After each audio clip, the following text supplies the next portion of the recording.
This is going to be a review focused mainly on gold, going over some of the key price action from this week. There's some really cool concepts that I want to go over, and a lot of stuff that occurred in this portion right here, which has just happened over the last few days. A lot of key signatures that help me anticipate what price was going to do. The first thing I want to go over is the narrative and standard operating procedure after an enticing move. So obviously we've been ripping higher for a long time on gold, and then recently on, what was it, Tuesday, we had this aggressive sell-off from the highs. Now, following a sell-off like this, obviously you're going to have two groups of people. You're going to have the people who are looking to buy the dip, and you're going to have the people who think this is the all-time high and are finally selling the pullback. A majority of people, I'd assume, would be trying to sell in this area. So the standard operating procedure I have for this kind of move is to look for, number one, further enticement. So if we've already had a move like this, I want to see us continue the move. What that tells me is that whoever was chasing the short, let's just in a hypothetical way put a stop loss on the chart. So let's say this is someone's stop loss. Not that everyone trades with a stop, but let's say they do, and they're chasing this move down, and we have this drop. What are they looking for? Well, they're not dumb enough just to trail the stop down anywhere. They want to wait for a nice strong high. So what I wait for is, after the move, I wait for a continuation. We get that continuation here, and now at this point you can assume that whoever was short is likely to trail their stops to that most recent high to lock in those gains. Once we get that, then I look to target those trailed stops, and you can see we rip straight back up. After targeting those trailed stops, obviously there's going to be a significant pool of buy-side liquidity up there, and price can look for a continuation push down. Now, because of the size of the move, obviously there's going to be a fractal of this happening on all time frames. Like if you zoomed into this area right here, you'd see the exact same kind of concept. You'd see a big move lower, a short-term high created, a continuation, and then it comes up, takes out that little high, and then pushes lower. So that's the exact same fractal as we are seeing right here. But because it's a fractal, it means that it's going to happen on multiple scales. So just because we have enticed shorts, taken out the high, and pushed lower, doesn't mean it's going to continue. And I was very aware that now this is the obvious high. Whoever just was smart enough to not trail their stops down to this high, they've now got a much stronger looking high where there's going to be a much more significant pool of liquidity above this. Because there are further downside targets, although I am still bullish high time frame, there are further downside targets, so it makes sense for us to take more liquidity, more buy side, before pushing lower. One of the reasons I say that there are more targets below us, if we go onto the daily chart, all through this range from about here up to the high, we've been leaving these smooth lows and enticing long. So we've been allowing people to jump in on the long side, which leads me to believe that we are offset distributing into the highs, but at the same time there is a significant build up of sell side below these lows, and my eyes especially want to jump to these lows here. We've got 1, 2, 3 daily equal lows at the exact same area above this daily BISI. That's also a nice impulse low that made the high. Very significant pool of sell side down here, and if we are still bullish, then it makes a lot of sense for us to accumulate that before running up again. And that would also be enticing more people to get short because this is the initial pullback, and if we have another push lower, that will trip in a whole bunch of sell side, meaning that there'll be a large area of buy side accumulated up here. So that's why it makes sense for us to continue lower. And if we're going to continue lower, it makes sense for us to take out this really, really obvious buy side pull first. That leads me to the price action from this week. As you can see, we've actually remained range bound between this high and this low. and both these things are very significant, and I'll talk through why. But essentially, if we look at the 4-hour chart on the right and the 1 hour on the left, we can see that we've got this really long wick. Now usually I like to see these wicks tell me the narrative. Similar to over here, we've got a very long wick. That's telling me that anyone who was trying to buy this whole drop down, they finally got that bullish rejection looking wick, and they're likely going long, which is why we end up having this beautiful melt below it. Now why doesn't that happen here? Well, this is one of the key signatures. With a long wick, if it's going to hold bullishly, you want to see it respects the mid part of that wick. So I usually mark it out as green. You want to see it respect the midpoint. If it doesn't respect the midpoint of the wick, then it is likely not bullish. You can see that happening here. Now normally you'd expect this to now push lower. When it fails to do so, that is a very key signature, which I'll go over very shortly. And you can see the same thing on the 4 hour, it doesn't actually close below it. But yeah, that brings me to the next concepts I want to start talking about. The first of which is basically the market moves in the framework of the market maker model. So MMXM is taught by RCT, it's MMXM, so market maker buy model or market maker sell model.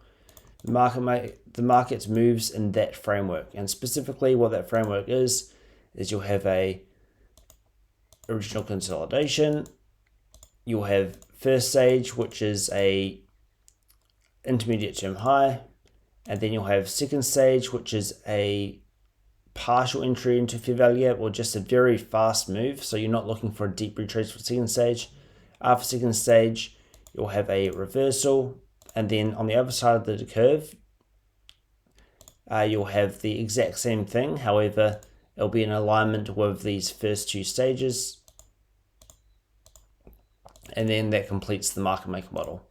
So that's the basic market maker model framework. However, this can appear in this kind of format where you have the exact stages that are, the left side and the right side of the curve, all symmetrical, got the reversal down the bottom, and then first stage and second stage. But then you can also have this in the form of a expansion. So you could have just the left side of the curve, and then maybe a slight retracement, and then another continuation lower. So it doesn't necessarily have to complete a market maker model. And within each of these legs, so within just this area here or just this area here, if you zoomed into this fractal, you'd see the exact same concept with some form of consolidation, a expansion, a intermediate term low, and then up here you'd have that second stage. So that's the exact same concept. Got the original consolidation, you got first stage of intermediate term low, same as this.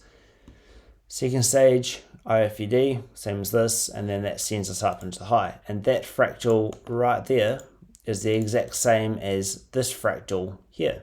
So it's just the same thing, but on a fractal scale. And then this same concept, you could apply that over here. You could apply that to just after the Smartman reversal. And then obviously on an even smaller scale within each of these legs in here as well. The highest probability comes when you are matching up this area with this area, and you can identify the market maker model framework within a higher time frame market maker model framework, and the absolute A+ fastest best trades you'll ever take are when you can identify second stage of a high time frame model and pair that with second stage of a lower time frame model. We got a beautiful example of that here on Friday. But yeah, so that's the basic concept. Now, the key for market maker model is number one, being able to identify it. The original consolidation, that's one way to identify it. If you can identify that, you can now anticipate the first stage and second stage. In a similar way, if you can identify the first stage, you can anticipate second stage. And if you can identify, let's say, the left side of the curve, and you identify the smart reversal, then you can go, okay, well now I can anticipate this right side of the curve to play out, most likely. With identifying second stage, if you're trying to identify this area right here, you'll basically be looking back and saying, oh, I can see this intermediate term high, and I can see the original consolidation, so we should be getting second stage now. For identifying first stage, you've only got the original consolidation to work off of, and also if there is a left side of the curve to already use, such as in this case here, you could potentially use that as well.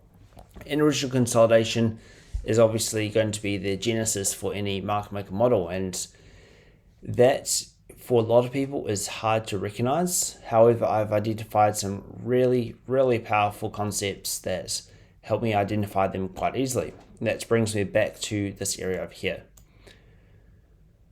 The first of those concepts is the manipulation closure. What the manipulation closure is exactly this. It's when we close past a PD array that should support price but fails to do so, which usually would indicate that price is going to go the other direction, but then it doesn't take out the low, it just rips from there. What I see this as is essentially leaving perfect or relatively equal lows. By coming down this deep, this is showing bearish order flow. But then it fails to take out the low, and that's the same as, let's say you have a bullish order block. So if you have a bullish order block, you do not want price to close below the midpoint of that order block, or it's not so bullish after all. But what happens when price comes down, so price trades up, it comes down, and then it closes below the midpoint of that order block, makes equal lows, and then it continues higher. Well, obviously it's disrespected that bullish order block, but then it's continued pushing higher. So what I mean is if price was to go up, it came down, it closed below that order block that should hold price, but it does not take out the low and pushes higher. That's a manipulation closure, because it's disrespecting a bullish PD array, but then continuing bullish anyway. That's one way to see them, but the easiest way to see it is when you have exactly this, a long wick, the midpoint should be supported, we close below it, but then fail to take out the low and rip higher. That's a manipulation closure. So that's the first way of identifying the original consolidation. So if I do original consolidation and the manipulation closure.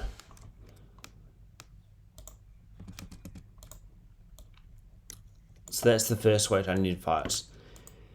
The second way that I've identified is using the hourly candle opens. So I have an indicator on this chart that you can see, and it is all of these white lines. They all represent the hourly open prices. So I'm going to replay this real quick just so that the indicator loads further back. But I'll replay it to, let's say, back here. When we have multiple hourly opens at the same level, that indicates a original consolidation. And you'll hear, like I remember hearing ICT talk about, oh, you've got these, these smooth candle bodies. So if you look at these on this hourly chart, oh, I've got all these smooth bodies, price is going to draw to that like a magnet. Well, why is he saying that? Well, it's likely because it is a original consolidation. And I mean, if you zoom in here, you can see that this kind of looks like the same fractal right here. Consolidation, first stage, first stage here, second stage, reversal, intermediate term low, high low, and then sends us up into the highs. What's at the genesis of that model is a original consolidation. You have this 1600 opening price right there, and at the exact same level, the 1900 opening price, or the 1800 in between that. We have a similar thing happening over here with the midnight and 1 a.m. price. We actually fall just short of returning to those opening prices. We have the same thing here with 7 and 8 a.m. If I exit this real quick, you'll see how that plays out. So that was that 7 and 8 a.m. we're right here, and we come all the way back down. We tap into those opening prices. There aren't too many examples on this day, however we do have 1200 and 1300, so that could represent a original consolidation, and I am thinking we're likely to take out this high still, so it makes a lot of sense. Go a few more days back so we can see a few more examples. You can see 1800 and 1900 original consolidation, it drops down and climbs straight back up. See midnight and 1 a.m. original consolidation, it rallies and sells off. And then the same thing here, original consolidation, sells off, rallies back up. So a lot of the time that's a great way to identify it. And if you can pair these two concepts, then that is also very significant. The next way I want to talk about is the very obvious one, that is relatively equal highs and relatively equal lows. You can see that here we have a low and a high low. If we go to some of these areas in here, such as midnight price and 1 a.m., if you look over at this hourly chart over here, you can see that that's 1 a.m. Right after 1 a.m. we have this 2 a.m. candle. It's creating relatively equal lows with that 1 a.m. hourly low. So that's the 1 a.m. hourly low right there, and then the 2 a.m. hourly low is right above that. So that's relatively equal lows. And then below that on the hourly chart as well, you can see these two lows, also perfect hourly equal lows. So you have multiple relatively equal lows paired with this concept. And the last one will be institutional levels. So institutional levels are all levels from 20, 50, 80, and the hundreds. I see them as the levels where orders are going to reside in the marketplace. We can give a nice example of that here where we have 50. I'll use this actually. You can see the actual price point. So we have 4,150. And what do we have here? Well, we've got this consolidation looking thing. Now, if we replay price a little bit, just that we can get that in the picture with the indicator. What do we have here? We've got 11 a.m. and 12 at exactly the same level. That's a original consolidation. We have 4,150 as well. So that's an institutional price level. And I wonder if we drop down to the 15 minute on the left, if there's also a manipulation closure. No, there isn't really, but yeah, that's another key thing to note, is the institutional levels. The one after that, and the last thing I'll mention for identifying a market maker model original consolidation, is the presence of a old new week or new day opening gap. What these gaps are inefficiencies in price action where there has been a lack of trading at those levels. Very, very small one on gold right here. That's still significant to note, but you have a very small gap from the previous day close to the 1800 open. Between those two price levels, there's a lack of transactions, and price wants to invite transactions at those levels. How price is going to do that is it wants to engineer liquidity at those levels, or just below it, entice away from it, and then come back. So that's essentially a market maker model. There isn't a clean example right here, but I'll give a little demonstration. Let's say this is a new day opening gap or a new week opening gap, and price opens up, moves lower, Now it wants to invite transactions within this range from that low to that high. How is it going to do it? Well, if it just runs up into it, it's not going to have much liquidity for transactions to occur. So the better way to do it is to come up to the price, engineer some perfect equal highs, let's say, and then run lower, create a market maker model. And then when it runs back up into this area, we've got a whole bunch of buy stops that are triggered, heaps of buyers. We can sell to those buyers, and there is going to be a lot of transactions going on within this range. So when you see an original consolidation, that happens just below a new week opening gap or new day opening gap. That's another way to identify it. That took a while to describe, but I think all those points are made are very helpful. I've been using them and find them very helpful. Just for completing this, so we've got the manipulation closure, we've got the hourly opens, we have REH/REL, institutional levels, and also old inefficiencies such as those. So that's the way to identify the original consolidation. The reason why this was all important to go over right now is because there's going to be a lot of examples of a few of these things throughout what I'm showing today and the stuff I want to talk through. And yes, let's get into it. There's one other thing I'd really like to talk to you about today as well. I might get to this right at the end if I've got time. That will be the SQ-RE, which just stands for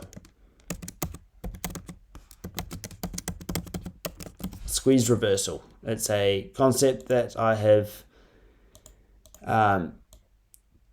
only really started actively using this week, and I've found multiple beautiful examples of it this week. So yeah, hopefully get some time to talk about that. So to price action. First of all, we got this closure below there indicating potential market original consolidation. That makes sense for me because I'm expecting us to have something such as that.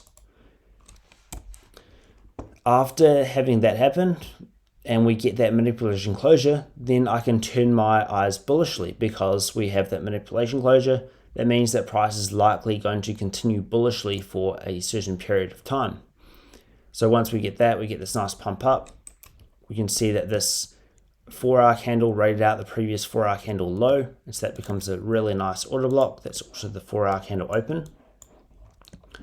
So we've got a very nice order block that we can be using, and at the same time, a very nice impulse high up here. Impulse highs tend to be the ideal draw on liquidity for when we're squeezing out any buyers or sellers. And so yeah, essentially I'm just trying to get the time frames I want to use in alignment.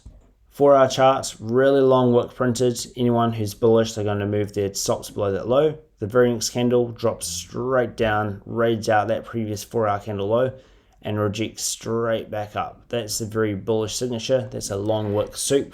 That's what I call it. And so you can expect that price, that order block to hold really strongly. So that's why this is a key point of interest. Now I'll drop to the 15 on the right and on the left. The first thing that should jump out at you is we have the exact same concept as over here, right here. So if we grab out this fib again and place it there, you can see that this long wick, we close below the midpoint of that wick, and the very next candle instantly rejects straight back up. That's our manipulation closure. So that's the first key, the first signature that suggests we may be looking bullish right here.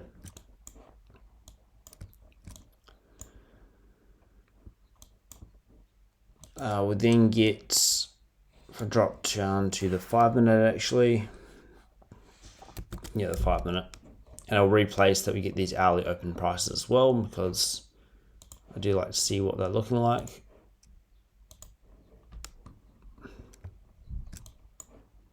and I'll get rid of this line.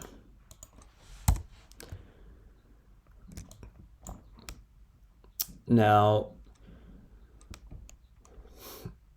after getting this manipulation closure right here, we then also have, remember seeing there's one other thing, manipulation closure, the very next candle instantly heads higher, so that's another key for the manipulation closure. And then we get one more signature that was key. That's where this other concept comes into play, which is a squeeze reversal. The basic concept of that is that we get a candle closure, and then the very next candle fails to take out the candle's low and then runs the other way. Kind of see that here where we have these relative equal lows getting left. That new 15-minute candle drops down, fails to take out this candle's low, and then rips. Now, the only reason why that's significant is because it's paired with this idea, this concept. Because we've got this manipulation closure, I'm anticipating that this is likely a original consolidation. And so I'm looking for other signatures such as relatively equal lows. These are most certainly relatively equal lows. We've got that nice strong push back up. And so you can look for a long in this area. And this is a long I caught and I was quite happy with.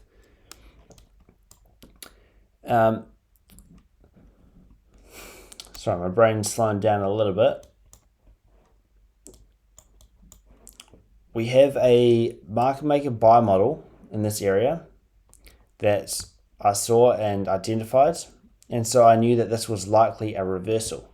We also had taken out a 4-hour candle low. So that's the 1400 open right there. That's a 4-hour candle. You can see that we ran out that low on that candle there. We also have this hourly candle just above it.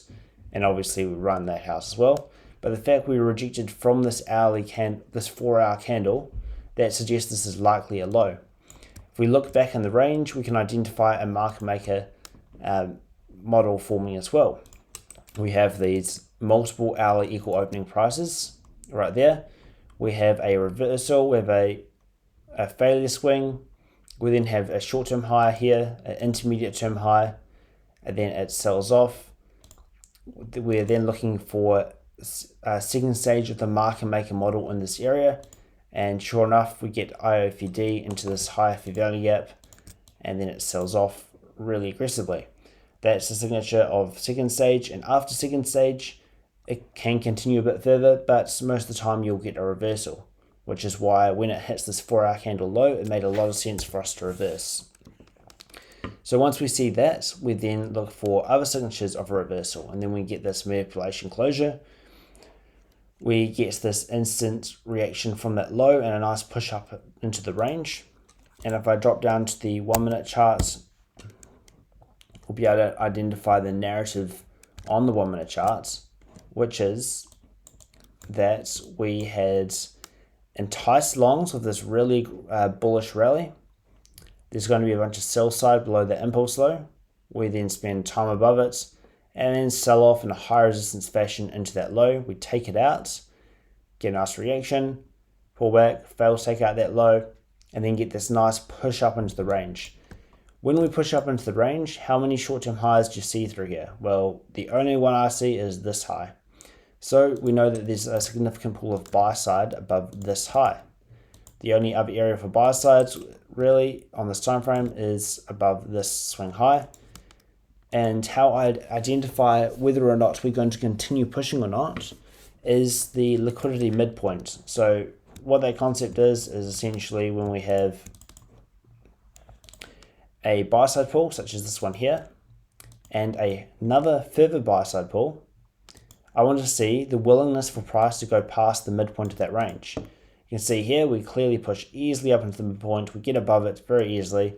That to me is showing me intention of going up to this high. That pairs with the idea of this being a original consolidation, gave me confidence to buy in this area. As we drop down into this range, we have this impulse low on the 15-second time frame, make a low just above it, consolidate, and then sell off. I bought below this impulse low, and then we get this nice reaction and push up from there. So that's the first example of this. Following that, what else do we have? We have a beautiful example of a squeeze reversal up here, as well as the fact we've got this long wick. So the next thing I'll talk about is how we have this hourly candle high. There's something I've been noticing of gold recently, is it really likes to react from hourly candles or 4-hour candles as well.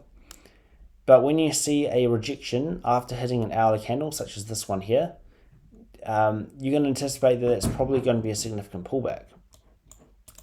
What I was looking at in here, if I go to the 15-minute chart, first of all, note how we have this really long wick.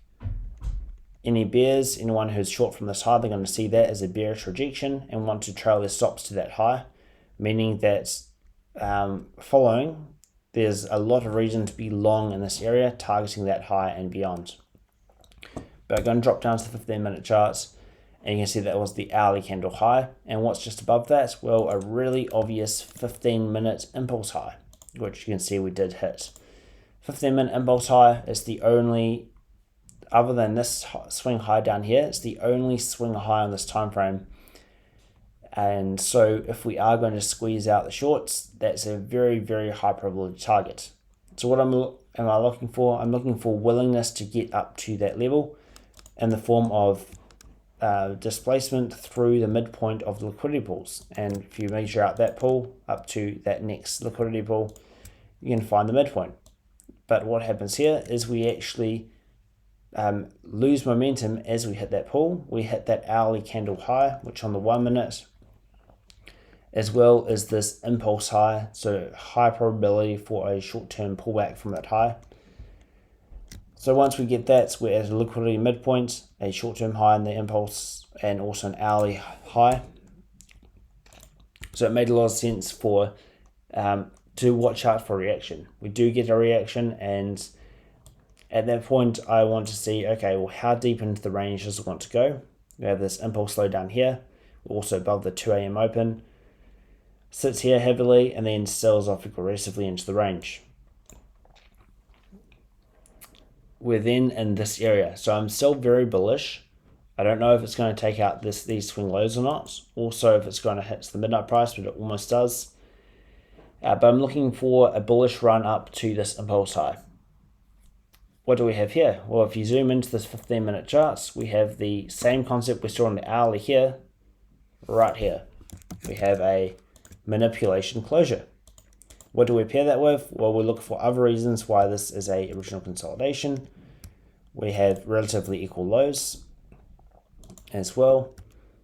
We are also sitting at that hundreds level, just above it, just below it, but yeah, you got all these smooth highs above us. A lot of smooth highs. We made a really obvious high with this long hourly wick. Left smooth highs, so anyone who wants to chase this hourly long wick short, they can all sell throughout this range and they are given permission to do so. We then have this enticing move lower, a pullback that fails and sells off again. Everyone's given the opportunity to chase that short. We then drop below this impulse low.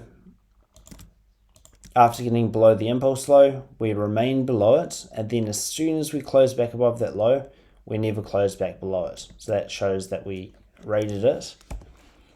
And then what gave me confidence to buy up here, although I did end up getting stopped out over here, what gave me confidence to buy was the fact that we had the manipulation closure, plus the narrative of the long wick, and then also, if you look at this 4 a.m. hourly open, what happens? Well, we open up this new hourly candle and we don't go a single tick low. We don't take out that previous 1 minute candle low. We don't take out the previous 1 hour candle low. We just rip straight up. That's that squeeze reversal concept that I'll go over in more detail later probably. But essentially we close an hourly candle bearishly near the lows, and the very next candle instantly reacts and goes straight back up. That to me indicates that we're going to basically have a squeeze on the shorts, and head to the really obvious buy side pull, which in this case is that hourly wick high. So that's why I was confident in buying up here. I had my stop loss sitting just below this low. I can even show you the executions as well, but literally right there I was thinking, cool, this is trap shorts down here, and I'm buying up here. Then I want to see, this portion remain, pretty open in this balanced price range. And so I figured, well, down here is pretty safe, and sure enough it comes perfectly down to there, takes me out. But that's all good. So we then have this run higher. We have sell sides engineered down at a discount of this range. We have a 3 drive pattern into those lows, 1, 2, 3. That's just 1 drive because that's all sell side delivery. So 3 drives, and then it runs up higher into the highs. So that was a beautiful opportunity. How I should have traded it better is 1, anticipating that at some point in the future we will come down to EQ of the range, more than likely, which you can see that we did. But right at this point we had not reached EQ of the range. So sure, I can buy there, but I have to anticipate as we continue to move higher and EQ moves higher, we could return down to this level, which you can see us doing here. Perfect equal lows at EQ of the range, 3 drives below. Also, this being a failure swing, that makes this range here from that low to that high, back down to the low. That's now a balanced price range. The midpoint should hold, and you can see that's exactly where we reached to. So my stop loss should have been below the midpoint of that balanced price range, and allowing for a bit of a wick as well. Since I've already mentioned the squeeze reversal concepts, I'll go over a few examples really quick just to show that it is an actual thing. So squeeze reversal, I'll move these things out of the way. Squeeze reversal, as I mentioned, is when we have get rid of all this stuff. We have a candle that closes near the extreme of the range, and the very next candle reverses. So if I draw that out, I don't need to draw it out actually, I can just show it here. First example of this happening is we have this previous hourly candle closes right at the highs. I'll just do a line.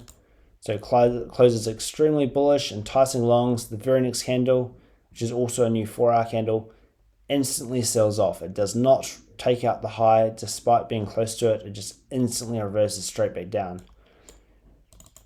What do we have on the very next hourly candle? Well, we have this, a enticing sell-off that entices shorts, closes right at the low of the range. The very next candle, it doesn't take out the previous candle low, and it runs straight back up. Notice how both these examples, when we sell off, we hit that really obvious sell side pull straight to it. Straight up, we go straight to that really obvious buy side pull. We then have the same thing here. That was that 4 a.m. example I just showed you with that previous hour candle low right there. 4 a.m. instantly runs higher, has a slight pullback, and then runs up to this obvious buy side pull. We have the same thing up here, a enticing rally higher, closing right at the high of the candle. The very next candle at 3 a.m. fails to take out the previous candle high, sells off straight down to these obvious sell side pulls. It happens constantly, and if you can see it and identify it, then you can anticipate we'll continue pushing. And we have the same thing happening here. We have the 2300 candle high, midnight opens up, literally right at the high of the candle, does not take it out, and just dumps straight down, straight to these lows. And then following that, it just gets the continuation push lower. And what's this as well? I mean, these are, this candle here is actually 2 ticks below this candle. So that candle is higher. The very next candle, 2 ticks lower, and sells off straight away. There was some very obvious sell side in here, as we can see, that's those relatively equal lows. We didn't take out the actual low, but we still hit significant sell side after having that manipulation, the squeeze reversal. So this brings me to Friday and what I want to talk through about that. Now, as I mentioned, I was actually bullish initially, wanting to see if we could take out this previous day high. So I want to see, do we want to take out this previous day high? But if we look in here at price action, is it showing us that it's bullish anymore? Well, we've run up, we've hit this deep premium internal range liquidity, and we've rejected it. We are failing to continue pushing up into this high. It then sells off right to the discount of this range, then has this rally into the close, so 1800 rallies into the close. We then right 1800 open, sells off again, takes out this low and gets this nice strong reaction back up. So if it is bullish, that should be what sends us back up. It does, it rallies higher. I bought down here, I then got out because I second guessed myself. I then tried to buy right at that candle's low, and it just continued pushing without me, which was frustrating. I then put a buy limit order right in here, thinking that this was a kind of a breaker block kind of idea, and got stopped out promptly as we dropped it down. But after getting stopped out, I then saw what was happening. We had rejected this high. We'd come to a deep premium of the range, rejecting that high. We have all this trend line liquidity below us, so I'm going to do like that. We've been priming traders to buy these trend lines. You can see the same thing here, priming traders to buy these trend lines. I then identifies we have a market maker model framework, and what we can see is a reversal. We have a short-term high here, so let's draw it out. It's DH, short-term high, either one of these is fine.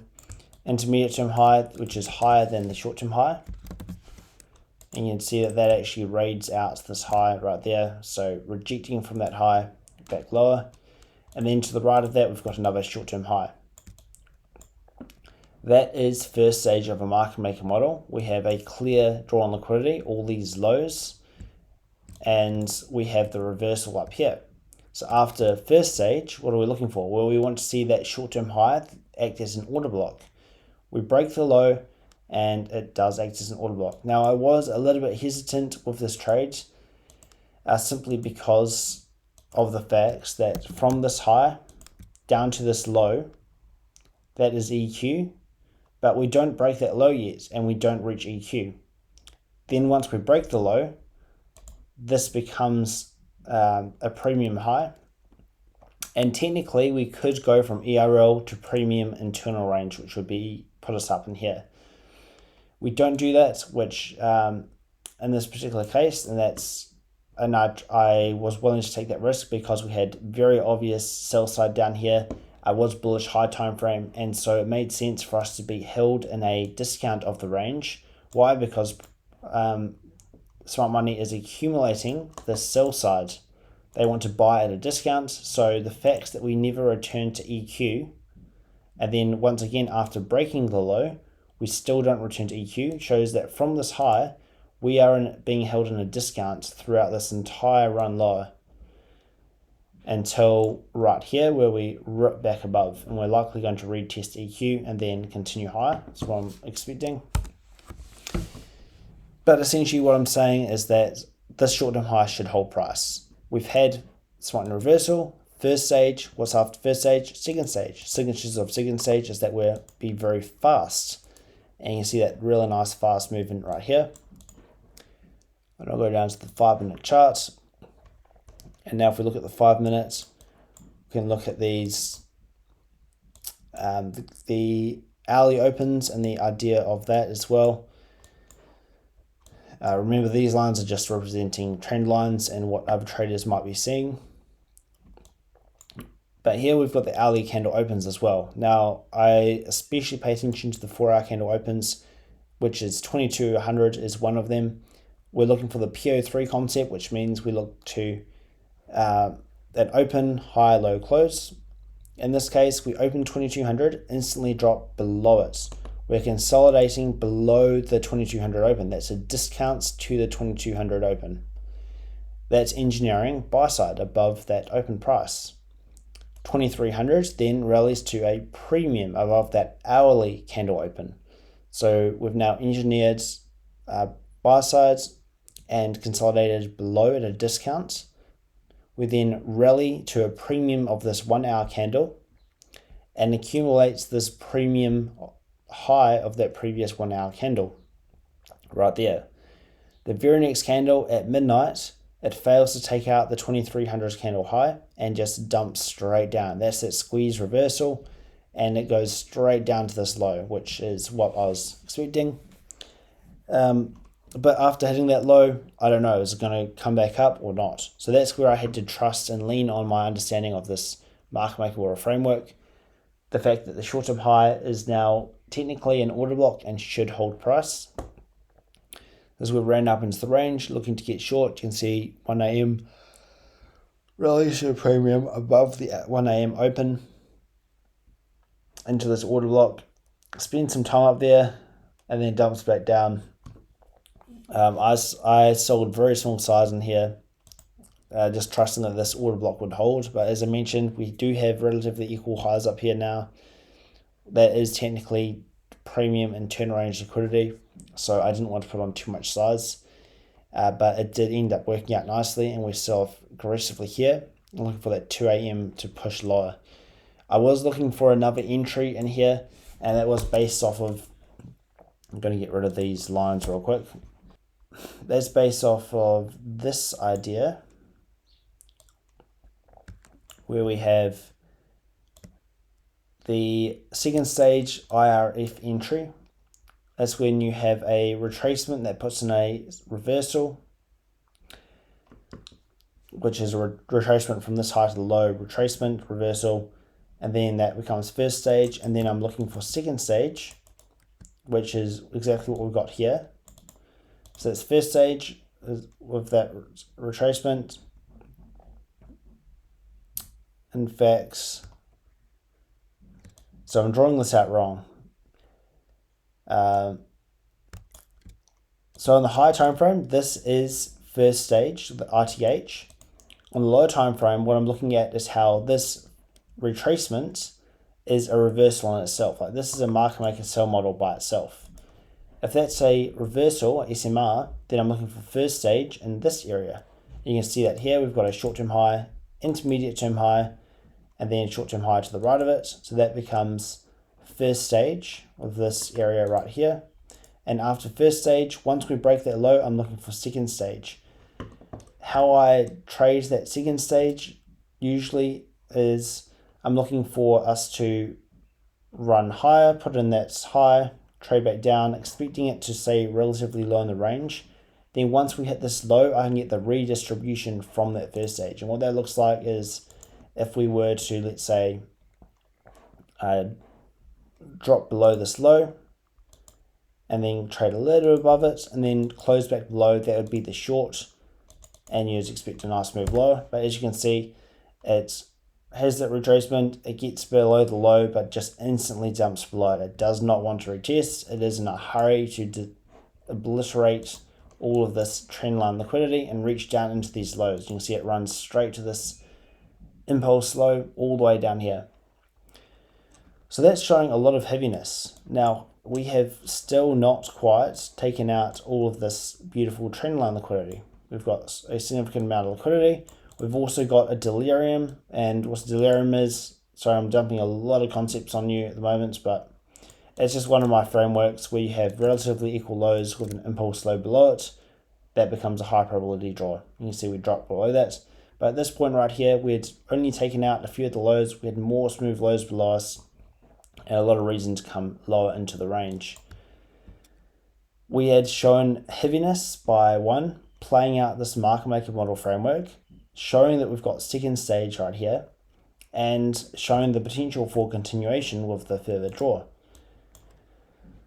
That brings us to this area. 1 hour charts, just to show the long wick. We print this wick. So at this point, we've just had this sell-off and everyone just sees, oh cool, we printed a long wick, that's a bullish rejection. 5 minute chart will be now on the right, and I'll put the 1 minute on the left. So the 5 minute charts, we know that we're really heavy. We've had this aggressive sell-off, and we've spent a whole bunch of time consolidating down here. Now, once we've consolidated down there, we want to see, okay, well, where are the trailed stops from the sell-off? The options for trailed stops are, so there's this consolidation. We have a short-term high up here, which is what we reference. And above that, we have this high all the way up here at the 2 AM candle high. If we are heavy, if price is going to continue pushing lower in a heavy fashion, are we going to retrace all the way up here? Probably not. And so I'm looking for reasons why that might be the case. One, you can see that this is a original consolidation. Now, as I mentioned, this is a fractal concept. What do we have here? Manipulation closure, right there. So manipulation closure, we are leaving relatively equal lows on multiple levels. You can see even there, relatively equal lows, and clearly consolidating. So that runs up into the range. We then hit this high and we reject quite nicely. We had engineered a high just beforehand. This long wick rejects quite aggressively, which is really nice to see. And then just starts consolidating down here. So at this point, I figured, okay, this is likely rejecting. And another thing that gave me a lot of confidence, and this is another concept that I'll just throw in there for free, just like everything else, is institutional levels. If we are especially bullish or bearish, if we're very heavy or strong price action, and price is not planning to return up to a level anytime soon, it will actually fail to reach them. So we've got the 4,100 up here. Clearly we had been trapping traders long above that level for a while. We break aggressively below it, and then the very fact that we fail to retest that hundreds level is indicative of us remaining very heavy. And if that is the case, I definitely want to be short. So I saw that we'd failed to reach the hundreds. We were rejecting from this impulse high right there. And we had no reason to hold up in this area other than this low. So if we rejected strongly from this road, then maybe it could be bullish, but otherwise not. And yeah, 3 AM opens up and it starts gyrating quite violently backwards and forwards. Now I was short from right here, from this fair value gap. Had my stop sitting right here, which you can see never got hit, but I later moved it to the actual high because I figured this is very violent, and I closed out part of my size, but I had a bunch of size on down here. My average price is about here. Once we started making these perfect equal highs and just gyrating like that, I actually closed out half the position, but I kept the majority of it on, which I'm really glad about, because I was quite confident in this and likes the signatures I was seeing and trusted them. Then eventually we get this nice sell-off down into the range. And now you can see the exact same framework. You can see a original consolidation. We can say a short-term high, intermediate-term high, short-term high. What happens after that? Well, we're looking for a second stage. We drop aggressively lower. So that's the exact same concept as here. We've got first stage, second stage, short-term high, intermediate-term high, short-term high, aggressively drops lower. And now we're looking for a second stage of the market maker model, which is a institutional order flow entry drill, partial entry into a fair value gap, which is exactly what we've got. Partial entry into fair value gap, remain heavy. We have a bull flag playing out, which is essentially this consolidation going sideways with an impulse low below it. That's a bull flag. We've got traders trying to buy this area. They also gave me confidence, and all those things paired together, and then you have, okay, well, I've identified second stage of the market maker model. Within second stage, I've identified a original consolidation, a first stage. It drops aggressively lower, and this becomes that really high quality A+ opportunity. We've now got second stage of this market maker model right here. within that second stage, we are in the second stage of this higher time frame market model. Consolidation, first stage, second stage. So this becomes very high probability for a short as well. I was holding on to the short all the way down through here, and I added to the short above these highs as well, which worked out nicely. We also failed to retest the 3 AM open, another different concept. But yeah, getting this nice push lower. And yeah, continuation for second stage. And because I've been talking about all these trades I've been taking and things, I'll show a few executions. Unfortunately, I'd love to say I sold here and I held all the way down to the lows, but it's actually more that I sold there and I just had to auto take profit down around this area. And then in this area, I actually closed out this position.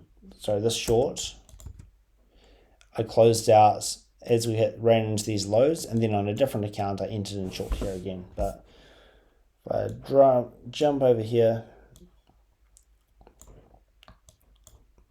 so here this is the account I opened up after taking the short from this area. So you can see I caught, that's the short I took from from here. So I basically had a entry around here. Had to stop at the high, trusting that this was a squeeze reversal and this short-term high from the first stage would hold as an order block. And you can look at that execution here.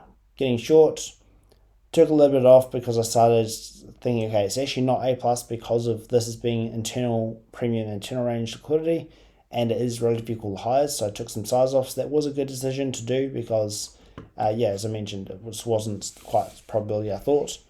But then held that down to there. Then I traded the other account here and then jumped back onto this account for that second stage redistribution. And that was based on that high time frame delirium draw on liquidity that we had not yet hit. So just getting short, trusting that this remained open after this strong rejection as well, and then taking it off as it ran down into these lows. There was a very aggressive move there as well, so that's why I just peeled them off. It's like, cool, it's good. Then jump over to the other account, which is this one here.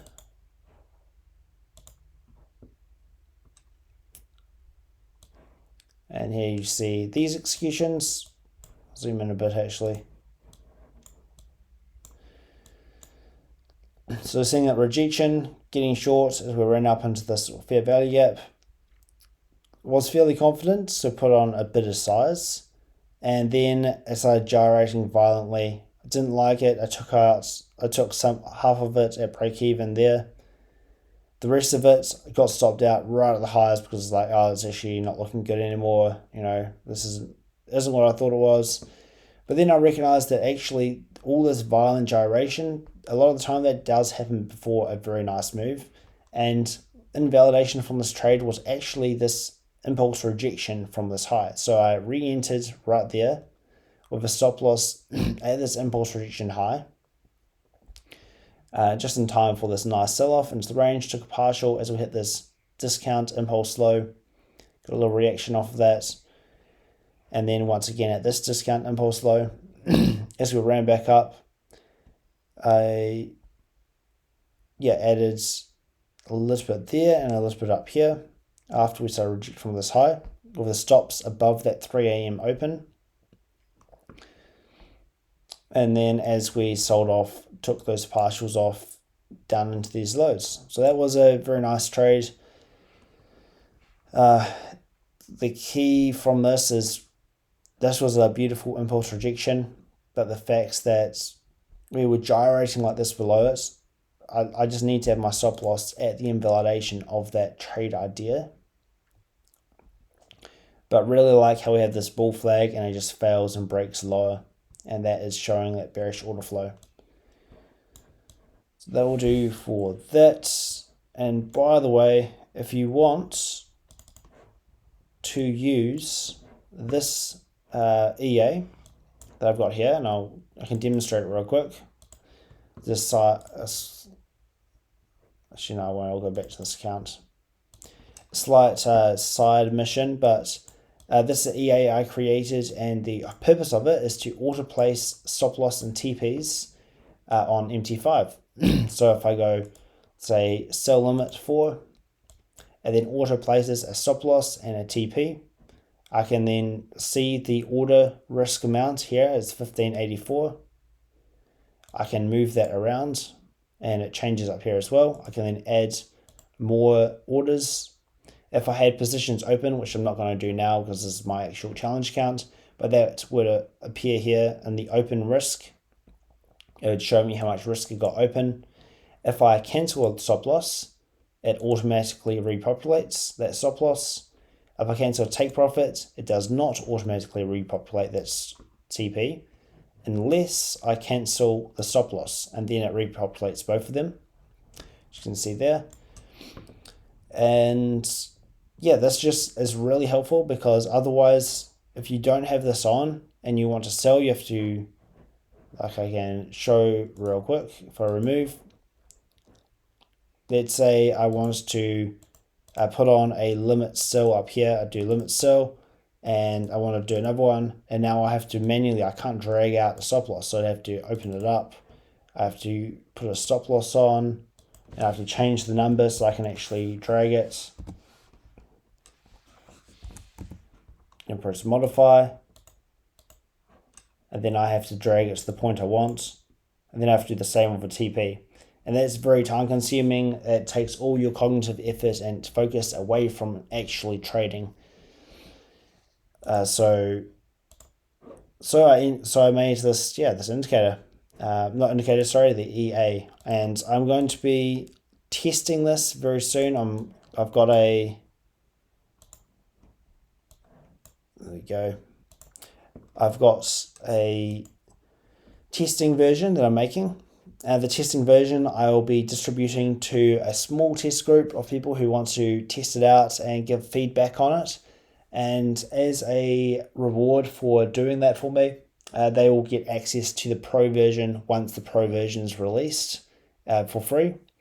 And once they've got access to it, then it will have a cost on it, and it'll be on the MT5 store for sale. But yeah, if you want to be part of the test group, just let me know and I'll add you. They'll only be end of October at the moment, so it'll just be the first part of November that will be running that. Yeah, that's what I've been using for a long time, and it's incredibly helpful. You can also adjust it's based on the ATR, so you can choose the multiplier, the ATR period, which is based on the M5 ATR, the stop loss and TP multipliers, and because it's the ATR, it works across any assets. It doesn't matter if it's gold, Bitcoin, EU, NASDAQ. It will also place the stop loss based on that 5 minutes ATR. So it's always going to be a nice chunk away from price. So it gives you plenty of time to trade. So you can also do a buy limit down here, sell stop, anything, and it will add those orders up. And once you're in profit, once you move your stop loss into profit, the risk will go down to 0. And then you can work from there. Yeah, a bit of a sidetrack mission there. But yeah, that's essentially the price action. This could be the low. In fact, I quite like that. If we are going to head higher on Monday, which is a perfectly reasonable thing to happen, that could be a nice entry right there. Kind of what I'm expecting is something like that. Obviously not exactly in straight lines, but something along those kind of lines. That will do for this video. Hopefully it's been insightful. I've gone over a very, very large amount of concepts in this video. Let me know if there's anything that really stood out to you or you want me to explain further in future videos. And yeah, trade well.